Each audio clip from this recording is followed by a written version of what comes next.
Rakyat Kejawan 1 Desa Sumberijo, Kecamatan Paiton, Kabupaten Probolinggo, Jawa Timur. Sepelekanlah aku sepuas-puas hati.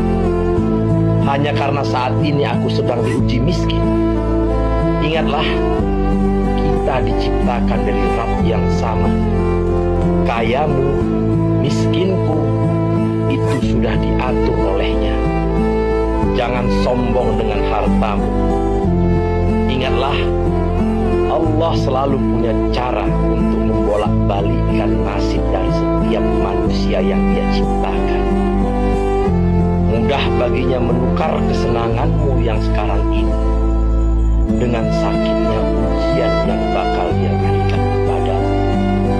Renungkan dengan iman agar kau sadar apa yang kau punya adalah